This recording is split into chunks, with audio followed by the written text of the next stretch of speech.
Hey, everybody. Good afternoon. Good evening to some of you. I hope you're all doing well. I want to state this before I get going today that my thoughts, my research, and my opinions are much different than most people's opinions that are out there in YouTube land and on the internet in general on this subject. I think I have some pretty good evidence for my theories and thoughts, but I will state that it's a probability. It's not an absolute. We don't speak in absolutes on this channel. But we have to let things play out. We need to see how it happens. With that being said, I'm going to present some things today that could anger some people, get some people riled up and upset because I don't subscribe to the Jesuit theology that's out there that where they say you have to see it this way and you have to see it that way. The idea that Mystery Babylon is this or that or this or that mainly can come from the Jesuits and the Jesuit teachings that are out there. And so I want to make sure that people are aware, and I'm not trying to say this to be rude to anybody or anything like that. That if you have a differing opinion on the topic that I'm covering today, that's okay.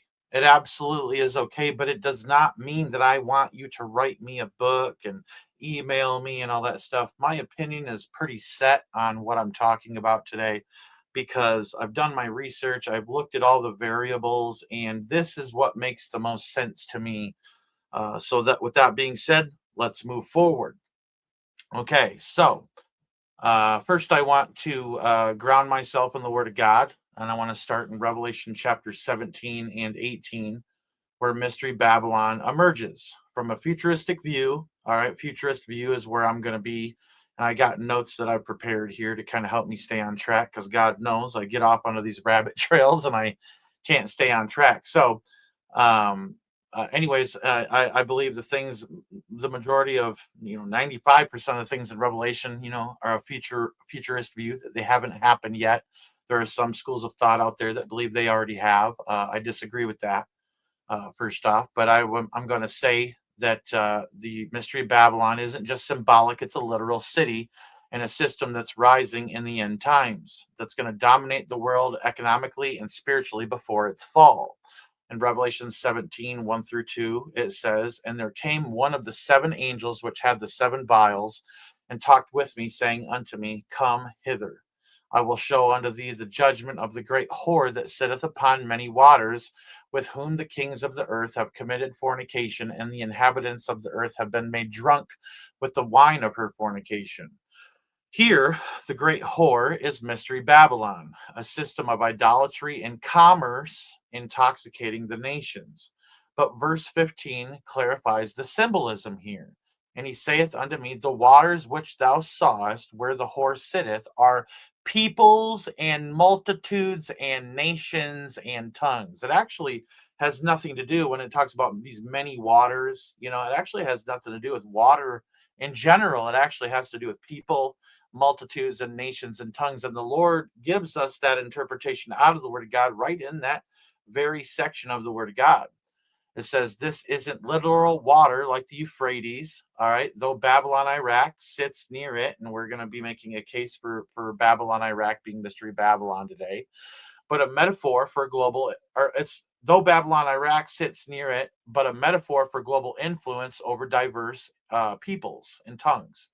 All right. We see this elsewhere in the Bible. For instance, in Isaiah chapter 17, verses 12 through 13, describes nations as roaring waters. It says, Woe to the multitude of many people which make a noise like the noise of the seas, and to the rushing of nations that make a rushing like the rushing of mighty waters. The nations shall rush like the rushing of many waters, but God shall rebuke them, and they shall flee afar off, and shall be chased as the chaff of the mountains before the wind, and like a rolling thing before the whirlwind. All right. So I'm using that scripture to also show you that water can represent a tongues, tribes, peoples, okay, and countries. All right. Even in Jeremiah chapter 47, verse 2, it uses waters for invading peoples. Thus saith the Lord, Behold, waters rise up out of the north, and shall be an overflowing flood, and shall overflow the land and all that is therein, the city and them that dwell therein. then the men shall cry, and all the inhabitants of the land shall howl. So, in our narrative, what I'm telling you today, Babylon, Iraq's many waters, okay, or mystery Babylon, if you will, the many waters spoken of mean its sway over many nations through the revived trade and technology, not just rivers, okay? Now, with that being said, ancient Babylon was a global economic center. Scripture and history confirm it. In Ezekiel 17, verse 4, it calls it a land of traffic and a city of merchants. In Nahum 3:16, it notes, "Thou hast multiplied thy merchants above the stars of heaven." Historically, it controlled routes along the Euphrates River,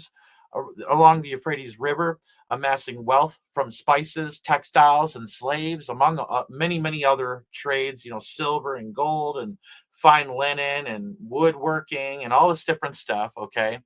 And it influenced the empires from Persia to Egypt, okay? So it was the trade that Babylon, the ancient Babylon, was doing was very vast, okay? And we're going to get into that. I'm going to show you some things that not many people know about what's happening in Iraq right now. But this fits Revelation 18:11 through 13, where merchants weep over Babylon's fall, and the merchants of the earth shall weep and mourn over her. For no man buyeth their merchandise any more, the merchandise of gold and silver and precious stones and of pearls and fine linen and purple and silk and scarlet and all thine wood and manner vessels of ivory and all the manner vessels of most precious wood and of brass and iron and marble and cinnamon and odors and ointments and frankincense and wine and oil and fine flour and wheat and beasts and sheep and horses and chariots and slaves and souls of men. Ancient Babylon traded these exact goods. All right, very well known. You do your research, you'll figure this out, I promise you. Making it the economic heart of the world in its day. All right, but in our futurist view that we're going through here, it also represents a rebuilt Babylon reviving in the end times. And I believe that Babylon, Iraq is dead center in this, in my viewpoint. Okay. Now, how does this fit into modern Babylon, Iraq? Well, here we go. Let's enter the development road plan, a massive infrastructure project linking the Persian Gulf at the Al-Fa port to Turkey and Europe via a 1,200 kilometer of railways and highways, largely along the ancient Euphrates trade corridor. Following basically the same trade routes that ancient Babylon used, okay, which was the Euphrates River. And this trade or this development road, this is what it's known as, was announced in 2023, and it's backed by Iraq, Turkey, Qatar, and the United Arab Emirates, with aims to handle 3.5 million containers annually by 2038, slashing shipping times from Asia to Europe anywhere from basically 15 days to a month. Is because they have to ship a certain way. Sometimes they have to go around here or go around there, but it speeds up the shipping times. Okay, from Asia to Europe. This echoes the Old Silk Road, and they're actually calling it the Old Silk Road. Okay, but the Old Silk Road's path through Mesopotamia, which was ancient Babylon. Okay, where caravans once carried goods from India to the Mediterranean. Though not many waters itself, but it's the same route reviving Babylon's economic dominance. All right, imagine oil and tech and trade flowing through Iraq, making it a hub that would intoxicate the nations in the last days, just as Revelation describes. Now, this is the actual route that they're talking about from the Al-Fa port. Okay, and remember, it says that the merchants on in their vessels shall see the smoke of Babylon's burning afar off. Right in the middle there, you have a place called Karbala, and to the south of that is Hilah, and Hilah is Babylon, Iraq. It's what's known as Babylon, Iraq. All right. And just to the north of that is Baghdad, all right, a major, major, major city in Iraq. Lots and lots of people. I think it's like 8 million people, I'm pretty sure. I could be wrong there. I did a lot of research, so don't quote me on the numbers here. But Hilah, Iraq, being in the middle of the country there, it's not too far off, from the port in Alpha, and from afar off, if that smoke is really billowing, they surely can see the smoke of Mystery Babylon's burning from afar off. All right. Here's another one, and I'll show you this in a bigger format here. You can see down here at the Grand Alpha port, and you can see Karbala, just south of Karbala, there would be where Hillah is, where's Babylon, Iraq. So Baghdad, Karbala, and we're going to bring up Karbala in a little bit. You're going to be very interested to see what happened in Karbala. But in Babylon, Iraq, which is Hillah, is just south of there. But you can see what happens when they bring in this railway and road that's going to bring in so much trade. All right, where it's going to be able to move through now that this is going to happen, because they don't have to go around Africa anymore. That can take a month.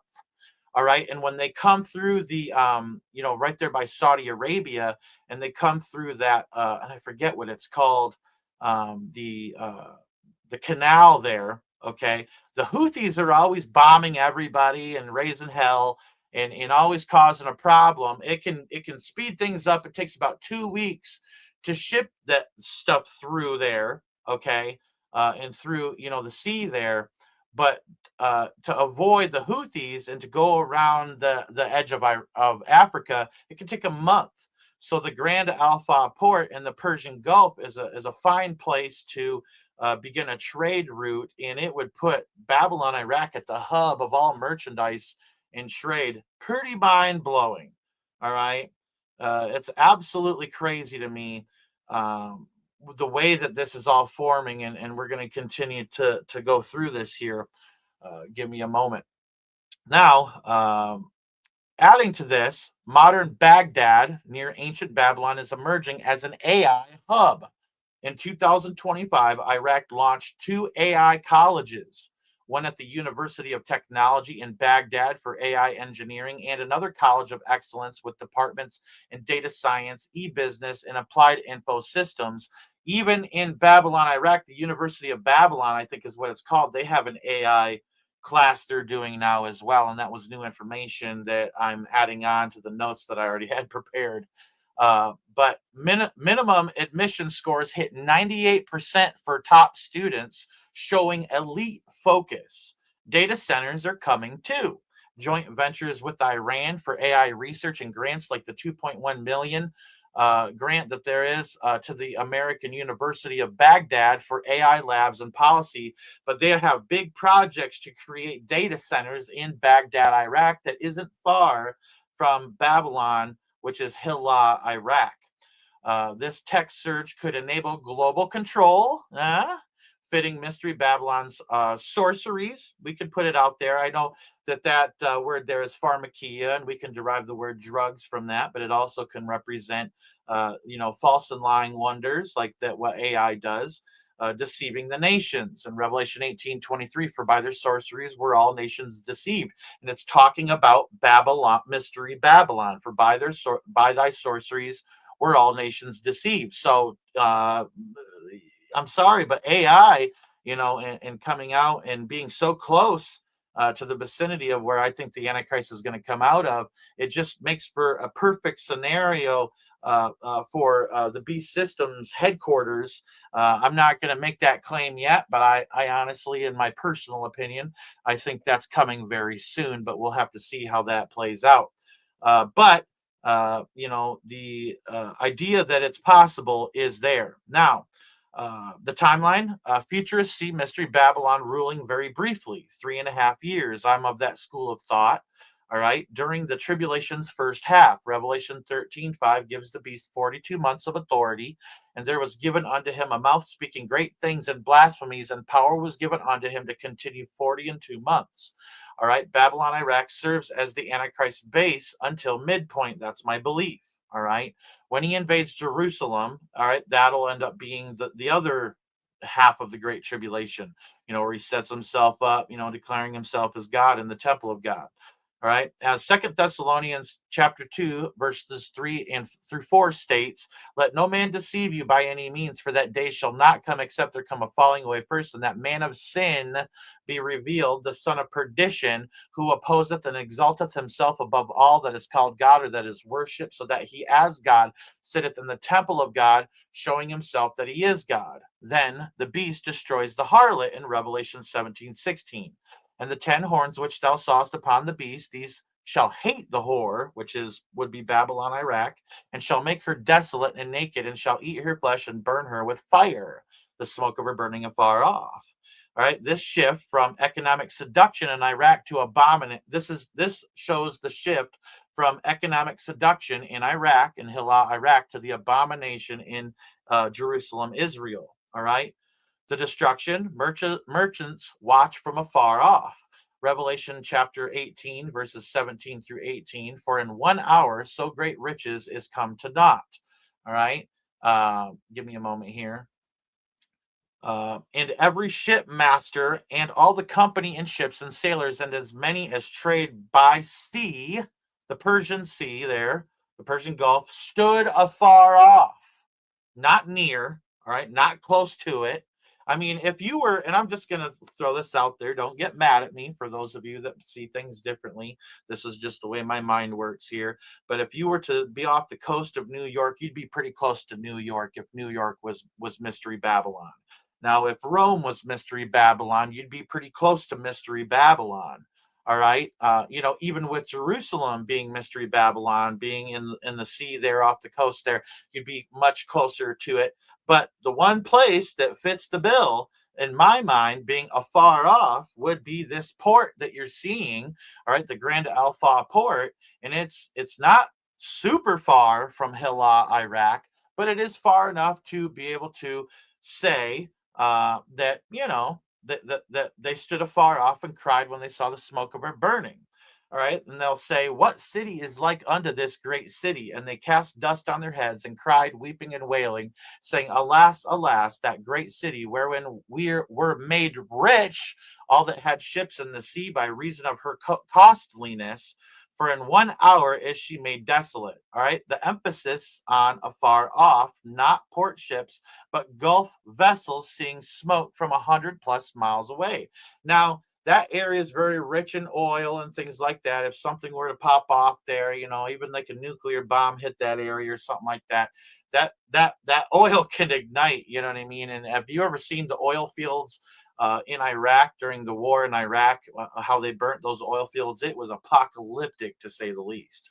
All right, this can fit Iraq's inland but proximate location to sea trade. Ancient Babylon's fall was visible from afar. All right, modern nukes or judgments could amplify this in the modern day.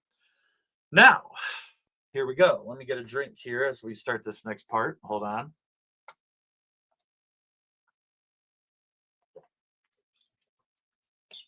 Yeah, we won't be here to see the Antichrist, but we have to remember as we're making these videos aren't just for Christians, novelly.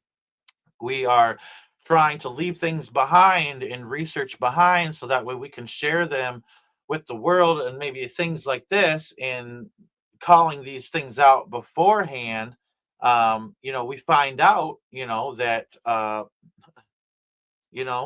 mean, it can be prophetic, and people could come to know Jesus Christ as their Lord and Savior through teachings like this if they're on point.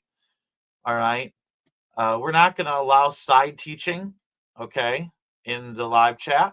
Okay. If you are a teacher and you want to teach your theories, I'm going to ask that you start your own YouTube channel and go over there and start to do that over there. I think that it would be good for you, if you're a teacher. But as for this teaching, this is the theory that we're focusing on. We're not going to allow people to come in with their pride and try to say, oh, this dude's wrong or this or that. If you want to confirm it, you can confirm it in the comments section below after the live, please. But now the Antichrist origins in Daniel. All right, Daniel chapter 11, 21 through 45 describes a vile king. All right, I am a person that believes that this is talking about the future here, so I'm a futurist. and I see it as the Antichrist rising deceitfully. In verse 40, and at the time of the end shall the king of the south push at him, and the king of the north shall come against him like a whirlwind, with chariots and with horsemen and with many ships. And he shall enter into the countries and shall overflow and pass over. The king of the north is often linked to Syria or what would be the ancient kingdom of Assyria, as the ancient Seleucid kings ruled from there. Okay, Micah chapter 5, verses 5 through 6 calls him the Assyrian. It says, and this man shall be the peace when the Assyrian shall come into our land, and when he shall tread in our palaces, then shall we raise against him 7 shepherds and 8 principal men. And they shall waste the land of Assyria with the sword, and the land of Nimrod and the entrances thereof. Thus shall he deliver us from the Assyrian when he cometh into our land, and when he treadeth within our borders. Isaiah 10, 5 through 6 also says, O Assyrian, the rod of mine anger, and the staff in their hand is mine indignation. I will send him against an hypocritical nation. All right, paraphrasing here, prophetically, this hard to interpret figure, the Assyrian, points to an end time invader from the north. And because the book of Daniel kind of hones in on this and tells us basically that, the Antichrist is going to have to come out of one of the 4 corners of the Grecian Empire after after Alexander the Great passed away. He split his kingdom into 4,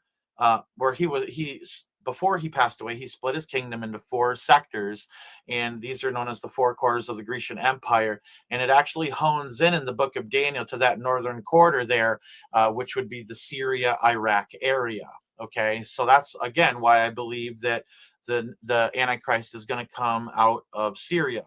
All right, now, give me a second here, trying to get back to where I was.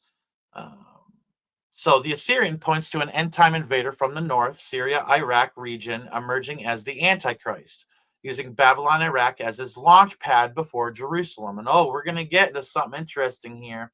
I'm going to read this to you, and then I'm going to show you something. I'm going to show you a clip that I think you're going to find very interesting indeed. This mirrors the Netflix Messiah plot eerily. The show features al-Masih, a mysterious man appearing in Damascus amid a storm, leading followers from Syria through the desert.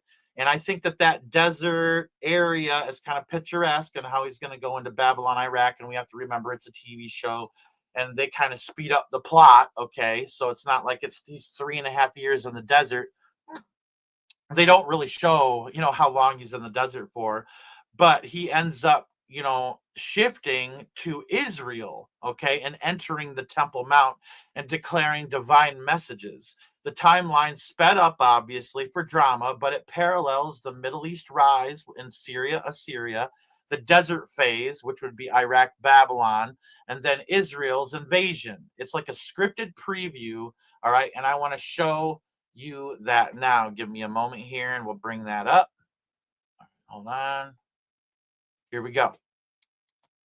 Let's enlarge it. All right, watch this. He's come out of nowhere, and we don't know who he is. What do we know about him? He's leading desperate people. So this is a cult? We don't know who he's associated with. He could be creating an army,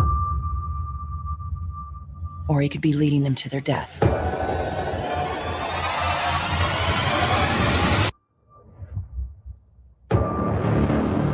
What are you doing in Syria? Delivering a message. A message from whom? My father. And who is your father? We've lost it. What do you mean? He just disappears. No one just disappears. We all witnessed a miracle. He saved my daughter's life. You need to see this. Bury it for as long as you can. He didn't just click his heels and end up here. He clearly had help. You get around Syria, Israel, Texas. It's the nature of my work. And what is that work? God's work. Who do you think he is? You didn't see what I saw. And if I did, would I be calling him the second coming? How far will this new movement spread? I'm going to find out everything about you.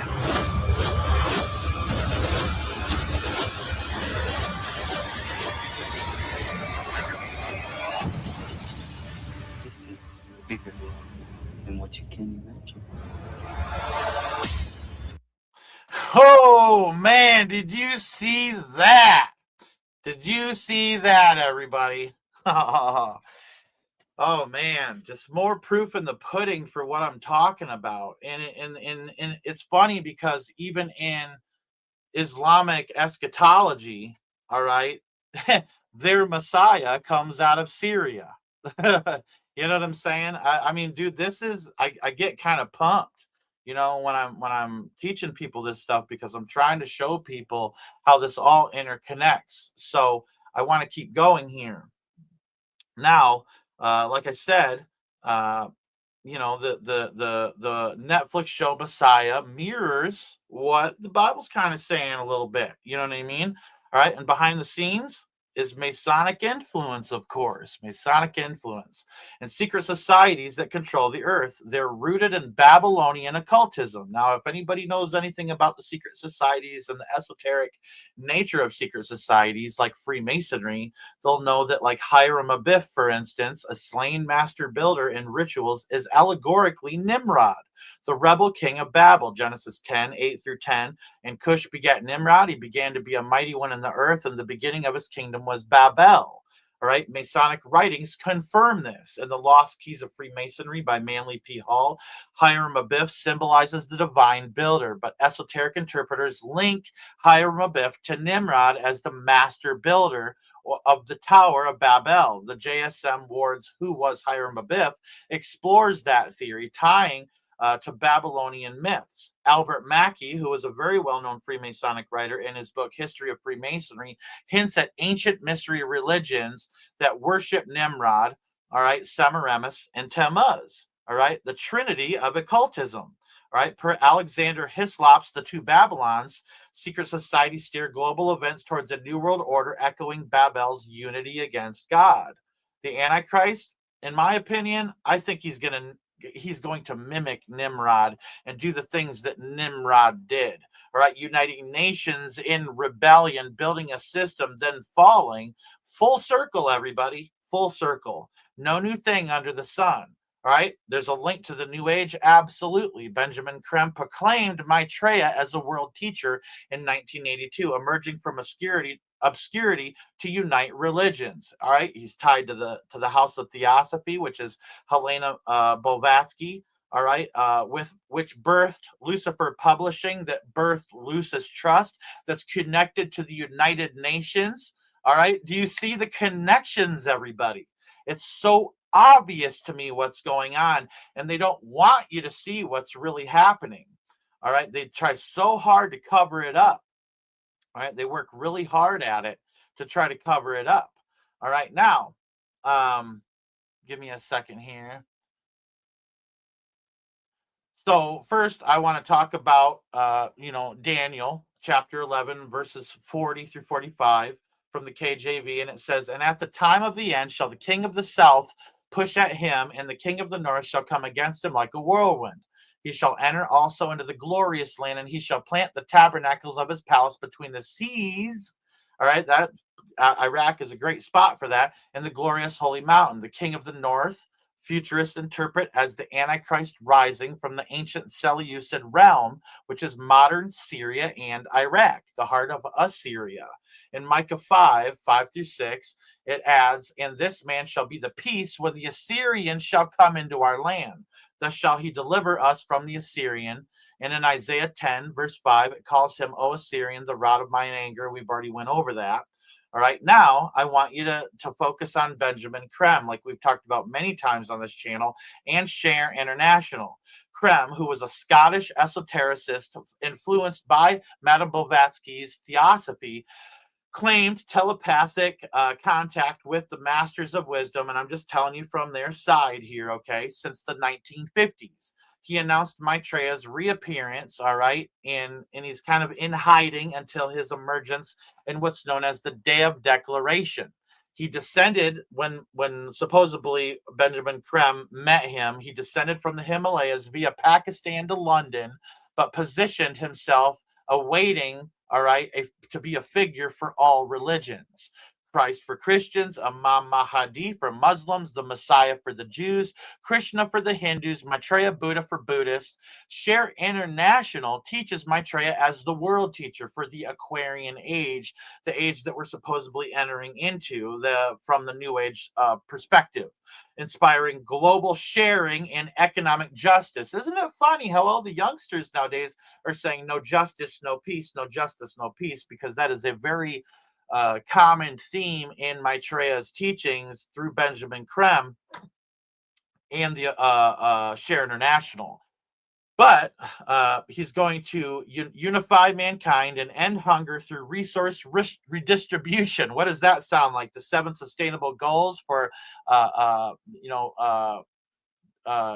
development, like Agenda 2030, fostering peace via cooperation. Yet this mirrors 2 Thessalonians chapter 2, verses 3 and through 4, the man of sin who exalts himself, in Revelations 13:7, the beast with authority over all kindreds, enforcing a one world system. If we dig a little deeper, Krem's emphasized Maitreya's gradual emergence as an ordinary man in public view, not revealing his identity until humanity accepts his ideas. All right. You notice how in the show Messiah, they kind of portray him as this mysterious figure all the way up until people are really starting to accept him and make a big deal out of him. All right. Remember, he's going to be a world ruler. Okay. That's going to be a big deal. They're really going to push it out there. It ain't Trump. It ain't King Charles. You know what I'm saying? These people are cronies of this guy, I absolutely believe, or they're either knowingly or unknowingly fulfilling all of this, but they're a part of it nonetheless. Maitreya will materialize out of nowhere, out of Syria, all right, before this is what Benjamin Krem says, before 6,000 people at a Christian healings, I'm sorry. I got mixed up there because I was adding some context to my notes. But there was an emergence back in Nairobi, Kenya. Sorry, I skipped a sentence.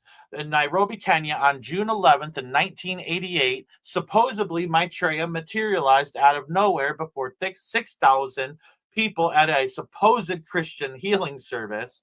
All right. Many shall come in his name, saying they're Christ and deceiving many. All right, just adding that scripture there. But he was described as a tall man of Middle Eastern descent, and he was bearded. He was swarthy, embodying what people would expect Jesus to possibly look like. He wore flowing white robes akin to Muslim garments, and he spoke flawless Swahili.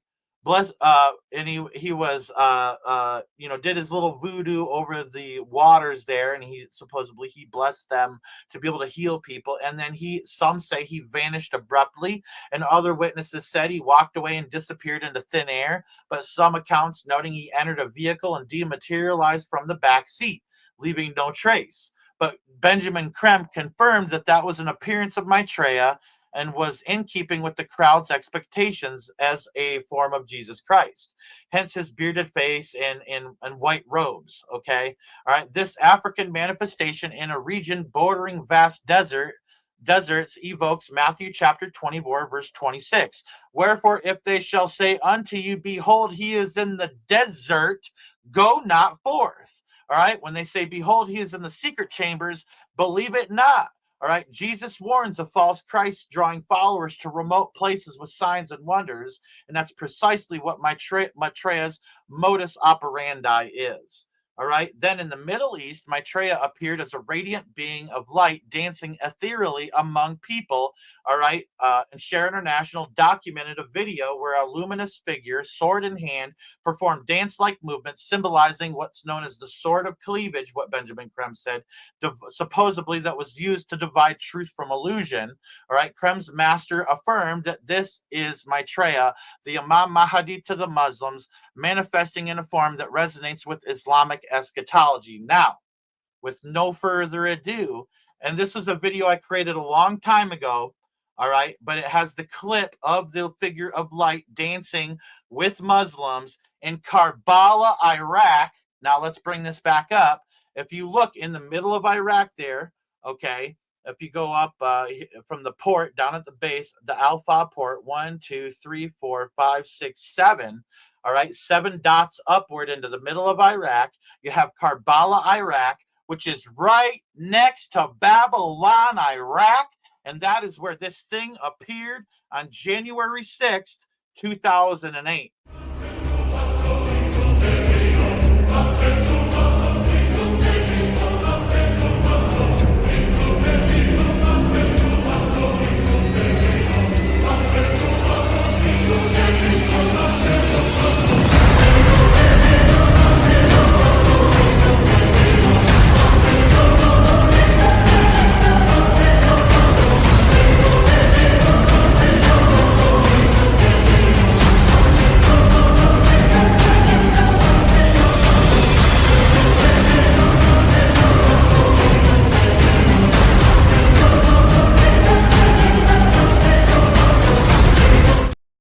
And so I'm showing you that because that happened in Karbala, Iraq, just to the north of Babylon, Iraq, and on January 6th, 2008. You can take that to the bank and cash that check. The proof is in the pudding that the focus of this thing is in Babylon, Iraq. And I've been trying to tell people for quite some time that this is the case. All right. But I'm telling you, this is absolutely mind-blowing stuff when you really start to dig into it and figure out what's going on. Now, I'm going to show you one more time this being of light. And again, this was in Karbala, Iraq on January 6th, 2008, right to the north of Babylon, Iraq.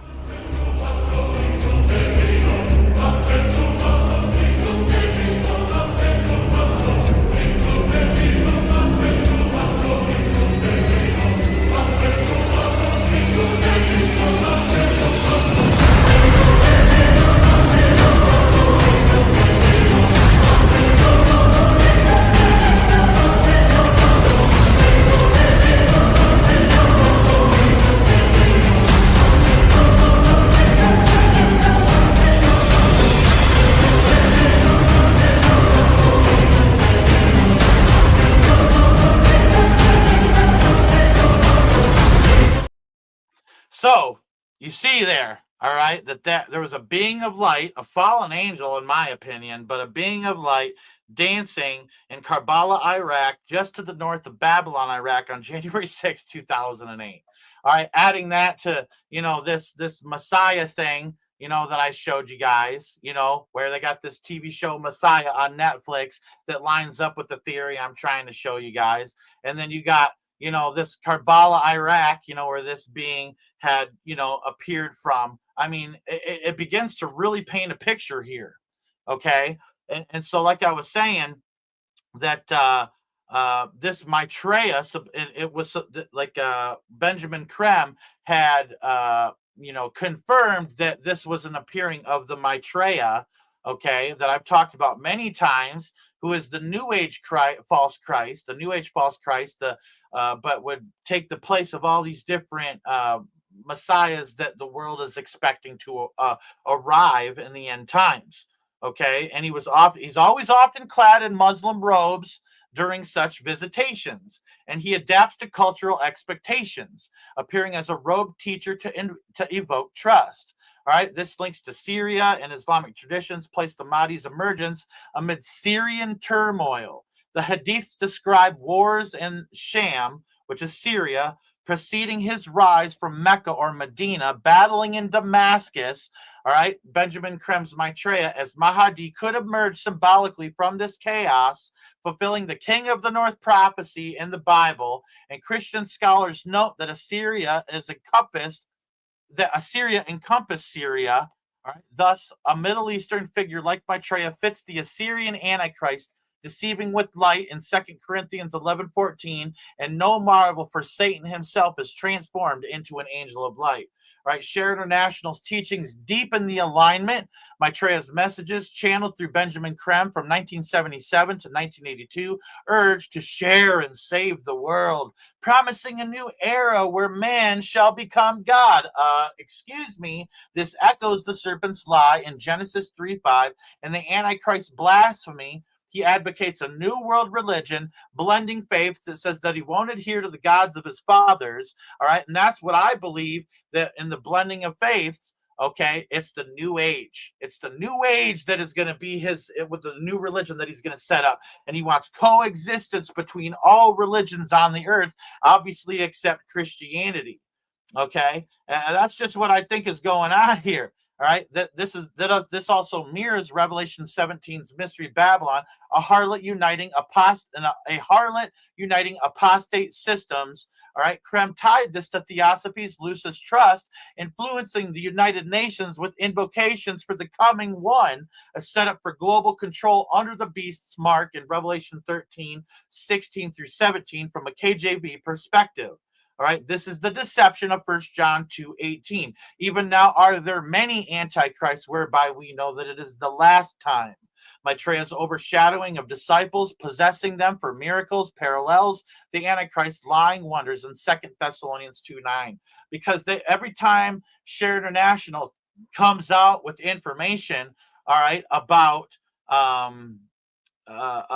Maitreya and comes out with a picture of Maitreya, it's always some new Middle Eastern cat. You know what I mean? And I call people cat, like he's a cool cat, just that's my wordage and verbiage. But he always, whenever he comes out with some new picture of him, all right, it's always some new Middle Eastern guy. All right, it talks about the spirit of Antichrist. I believe the spirit of Antichrist will possess the Antichrist. It's not going to be Satan possessing the Antichrist. He's not going to have to. It's the spirit of Antichrist that's going to possess a vessel that's going to become the Antichrist. All right, now, all right, but why Syria specifically? Creme didn't pinpoint it, yet Maitreya's Middle Eastern guises and Mahdi role invoke Syrian eschatology. The hadiths like Sahih Muslim describe the Mahdi leading from Damascus against the Sufyani, a Syrian tyrant. If Maitreya appears amid Syrian conflicts, it fulfills Daniel's northern invader vision. All right, the Christian eschatologists viewing Maitreya as an Antichrist candidate note his peace agenda masks tyranny, as in 1 Thessalonians chapter 5. Verse 3, for when they shall say peace and safety, then sudden destruction cometh. Creme's failed 1982 emergence prediction, because the enemy doesn't know God's timing, just like mankind doesn't know God's timing, just like even Christians don't know God's timing, all right? But we know, we can kind of discern through the signs that God's showing us and the times that we live in, that we can kind of say, oh yeah, we're getting really close, and we are. Time is extremely short. But people need to understand what is at play here. Now, I'm going to show you something else here. Give me a moment. 1 second here. Share screen. This is an article on Iraq's development road. It says new lifeline or another choke point. Iraq's development road aims to boost trade, jobs, and regional ties amid global choke points. Trade between China and Europe is vast, valued at over 750 billion, 800 billion pounds, which is 1.1 trillion to 1.8 trillion yearly, and that's USD, in goods alone. But the arteries of this commerce are, I got the hiccups, are fragile. Approximately 60% of China and Europe container trade transits via the Suez Canal and Red Sea, passages that remain two of the world's most critical and vulnerable choke points.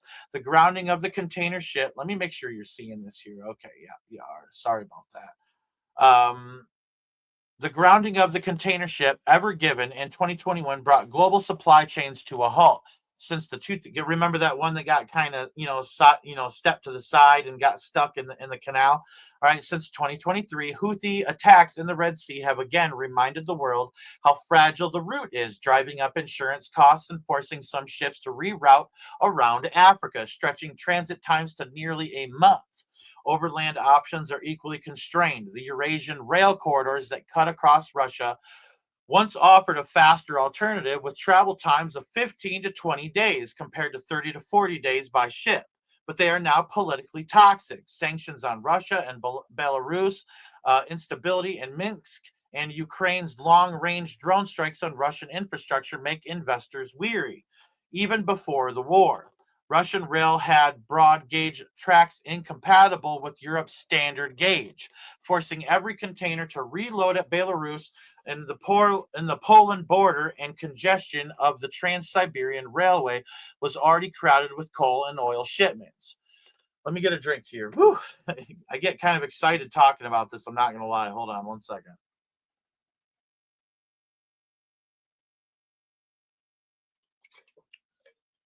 Sorry about that.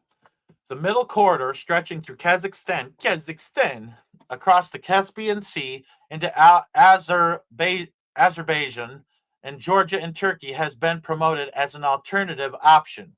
It enjoys strong geopolitical support from the EU, Turkey, and NATO.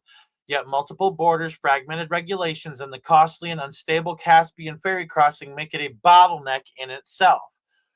Even if improved, it remains vulnerable to pressure from both Russia and Iran, which flank its geography. Faced with this map of constraints, Iraq has revived long-buried dry canal vision under a new name, the Development Road Project. Iraq's first floated the dry canal concept in the 1980s. They never did it, though, but wars, sanctions, civil wars, and terrorist organizations buried that concept. The project was formally announced in 2010, but budget shortages and conflicts delayed its progress, because it's supposed to be in this time, everybody. It's supposed to be during this time that it begins. I truly believe that. All right. In 2020, then Prime Minister Mustafa al-Kadhimi relaunched momentum. In 2023, Prime Minister Mohammed Shia al-Sudani and President Recep Tayyip Erdogan signed the Ankara Declaration in April 2024. Erdogan returned to Baghdad, where Iraq, Turkey, Qatar, and the United Arab Emirates signified a quadrilateral memorandum of understanding. At the heart of the development road lies the Grand Fa port under construction, and I'll show you this here. Give me a moment. All right, as I'm reading this, you can kind of see. Okay, give me a moment here. I gotta find where I was at. Whoops, wrong thing. At the heart of Development Road lies the Grand Fa port under construction near Basra. Upon completion, it will be the largest container port in the Middle East with 90 berths, B-E-R-T-H-S, not berths as in B-I-R-T-H-S, surpassing Dubai's Jebel Ali. Iraq also plans to host a large naval base there, signaling that the project is about sovereignty as much as trade. Pilot TIR, Transports International Routiers, I don't even know how to say that word, I'm sorry.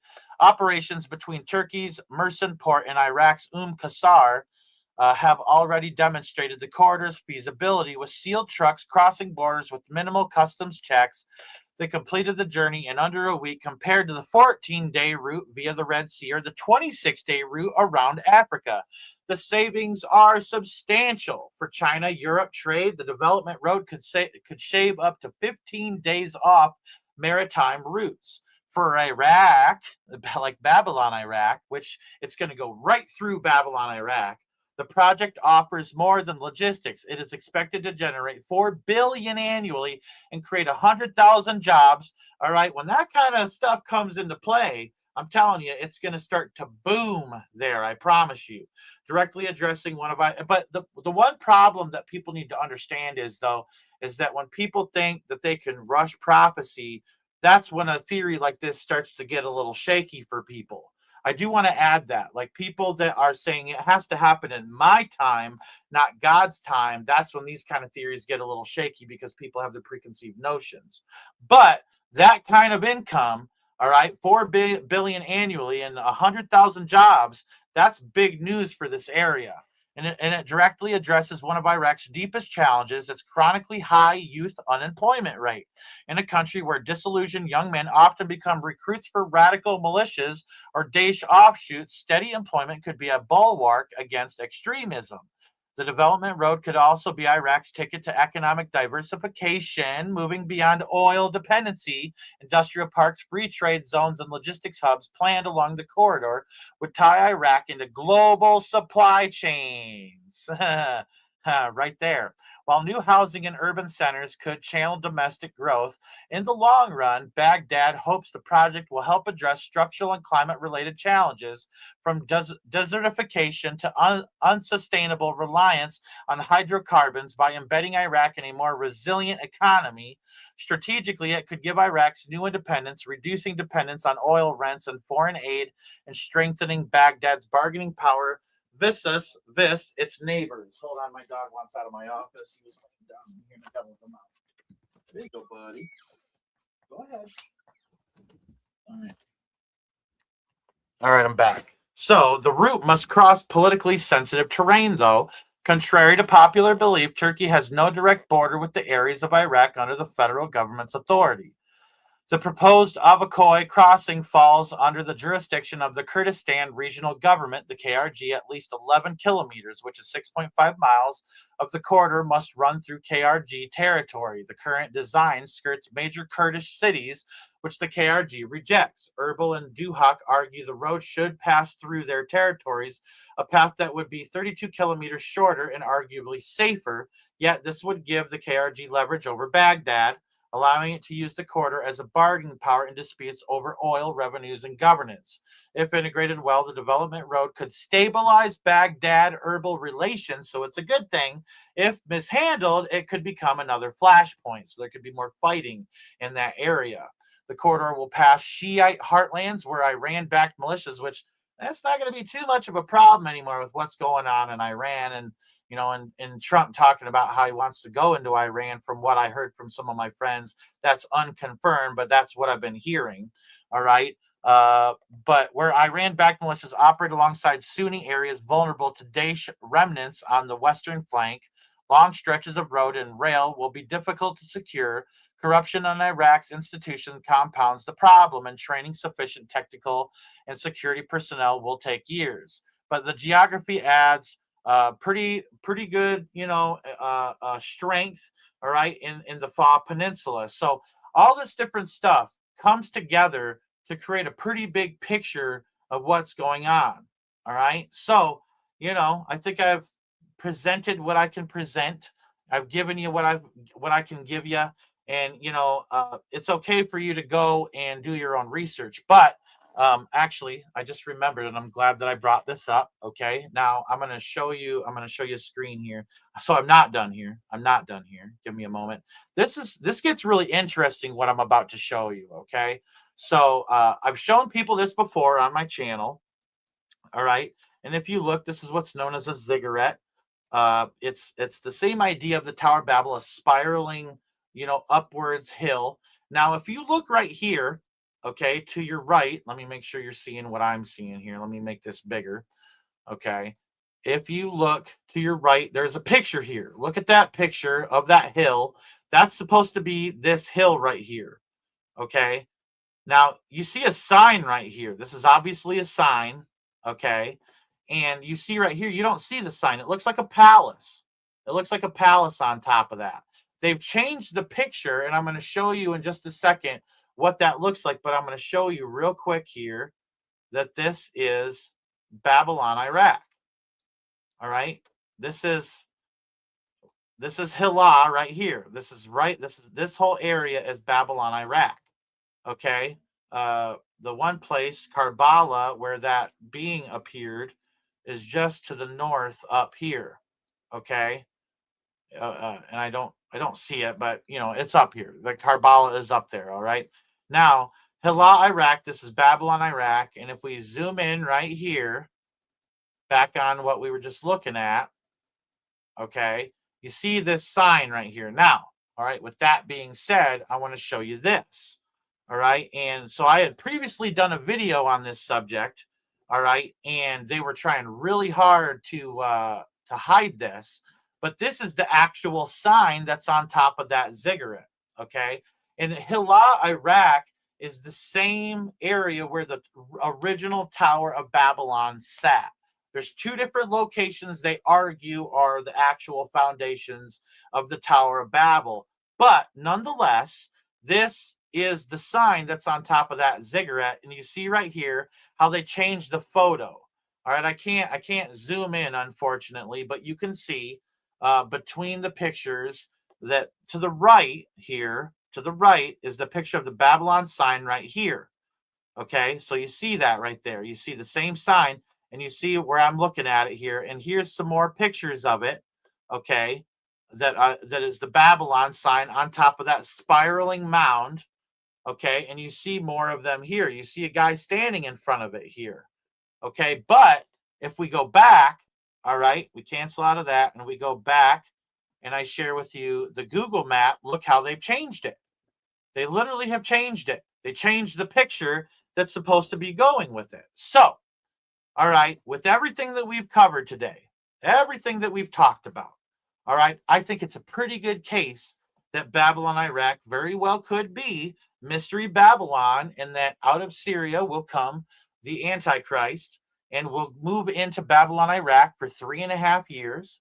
And then after that 3.5 years, he will invade Israel. I think that's where my theory kind of rests. That's where I lean into. I'm going to be honest with you. I've looked at all these other theories, and I cannot find enough evidence to support it for myself. But as soon as I figured this out and found this out, I was like mind blown. And the more I look into it, the more it connects. And it just blew my mind away. And I had to share it with you guys today. All right. And I hope that you guys learned something from it. I hope that in a way this encourages you to know that time is very short. Jesus is coming soon. You know, he has a plan. He's unfolding that plan. But we also can't put God in a box and say it has to happen this year or that year. But this stuff they want completed in 2026. They want to have that highway and that railway completed this year. And it's completely mind-blowing to me that that's the case, you know, where they have this railway system that runs right through Babylon, Iraq. And it's not just a railway system, but it's a highway as well. So I don't know. You know, you can dig in and do your own research and add to it or take from it or dissect it however you will. But I presented the best case I could possibly present to you for my theory on this. And I pray that you all have a really good evening and enjoy the time with your families. All right. And don't forget. All right. All right. May God bless you all. May he keep you. And please don't forget to go out and change this world in which you live. Yeah.